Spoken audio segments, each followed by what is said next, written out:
दोस्तों, इस कहानी का नाम है छत पर चुड़ैल। मेरा नाम अमर है। मैं आपको यह कहानी सुनाने जा रहा हूँ जो मैंने अपनी आंखों से देखी थी। बात 5 साल पुरानी है।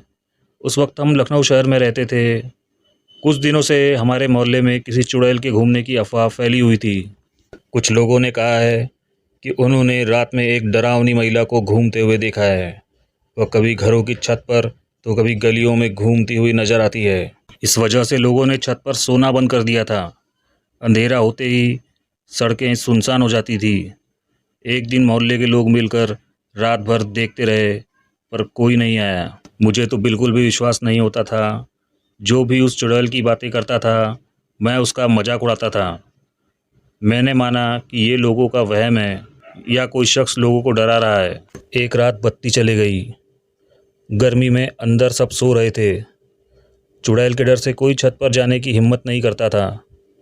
मुझे ऊपर जाने की भी मनाही थी, लेकिन जब गर्मी बर्दाश्त नहीं हुई तो मैं अपना बिस्तर लेकर छत पर चला गया। छत पर पहुंचकर देखा तो छत के कुंडों पर एक महिला बैठी है। उसके हाथ में मांस का एक टुकड़ा था जिसे वह खा रही थी। उसका चेहरा दूसरी तरफ था। केवल उसके हाथ जानवरों जैसे दिखते थे। यह सब देखकर मेरी हालत और ख़राब हो गई। मैं अपना बिस्तर छोड़कर भागा और दरवाजे की कुंडी लगा दी। उस दिन से मैं भी डायन की बातों में विश्वास करने लगा।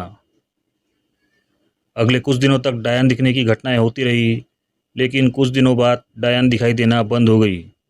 लोगों का डर भी खत्म होने लगा, लेकिन मैंने जो देखा उसे मैं कभी नहीं भूलूंगा। दोस्तों, यह कहानी आपको पसंद आती है तो चैनल को सब्सक्राइब ज़रूर करें।